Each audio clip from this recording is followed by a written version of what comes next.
Ons project houdt eigenlijk in dat wij werken met piezokristallen. Dat is eigenlijk wat we hier zelf proberen te maken hebben. En wat daar ligt, dat ronde schijfje. Als je daarop duwt, dan krijg je eigenlijk een stroom.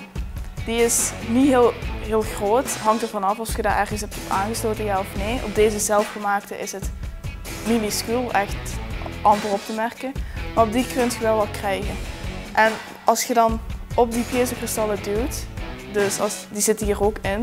Dus als je hierop duwt, dan moet je normaal veren, maar we missen een paar veertjes. Dan krijg je eigenlijk die stroom, die stuurt je in je kring, waardoor de batterij gaat opladen. Dus we voorzien eigenlijk, piezokristal gaat eigenlijk stroom weer naar de batterij, waardoor de batterij oplaadt en de batterij weer van allerlei andere dingen kan voorzien van stroom. Hoe zit je op het idee van piezokristallen gekomen? Het idee was eigenlijk zo helemaal wild. We moesten in het begin bedenken wat we zouden doen voor de landbouw. En ik zat op YouTube te scrollen en allemaal door te bladeren. En dan vond ik eigenlijk iets van energie. En dat kwam uit op piezokristallen, nooit van gehoord. Ik vond het interessant, ik klikte op de video. En dat leek me wel wat. En daarna heb ik gevraagd of dat mocht, want dat is niet echt met landbouw. Je kunt wel de landbouw voorzien met licht. En ik vond het interessant en dat mocht, dus we gingen door met de piezokristallen. En die kristallen die worden synthetisch nagemaakt. Waar gaat je dan informatie vragen? We gaan informatie vragen op bijvoorbeeld bronnen waar we dat vinden, bijvoorbeeld YouTube. Of de U-Hasselt hebben een bubbeltje gekregen van hoe we zo'n piezokristal kunnen maken. Als ik puur kijk naar onze sector, van historisch gezien een redelijk traditionele sector, maar wel met een gigantisch technologisch potentieel. Op landbouwvlak zijn er heel veel uitdagingen om echt die technologie ingang te geven. En ik denk dat daar heel veel kansen liggen voor de leerlingen om ook een steentje aan bij te dragen. Als je hierop duwt, zo met bepaalde dingen, gaat hier een klein lampje branden.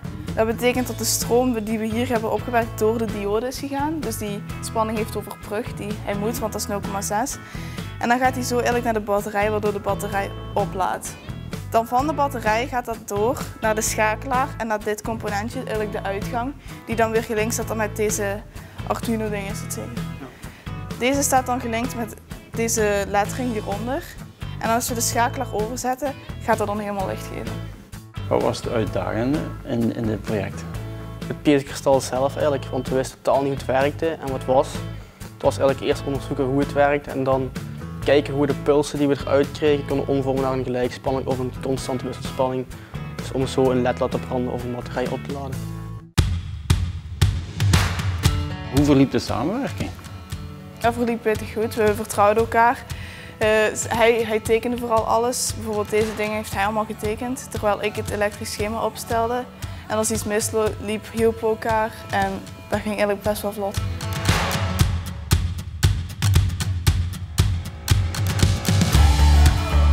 Wat gaat er met het project gebeuren als Limburg Stemt Af is afgelopen? Dit project gaat misschien nog verder uitgewerkt worden en netjes afgewerkt worden. Dat het eigenlijk meer representabel is en het eigenlijk effectief werkt. Want nu is het zo wat, het gaat, maar het kan nog beter en kan efficiënter als het nu is. Op welke manier is een Limburg Stemt Af project anders als een normale klasopdracht? Bij dit project moesten we vooral samenwerken met andere klassen van hoger en lager. Bijvoorbeeld met derdejaars, met de vijfdejaars bouwkunde, die ons ook dit hebben gesteund. Deze manketten. En dan met andere schoolprojecten krijgen we eigenlijk een doel opgesteld, dat moeten we volgen. En dan moeten we dat eigenlijk afmaken en presenteren, terwijl iedereen dan ongeveer hetzelfde heeft. Maar nu hebben we eigenlijk meer variatie, mogen meer kiezen en mogen eigenlijk meer ons eigen ding doen. En ook dan de jullie event gaan voorstellen.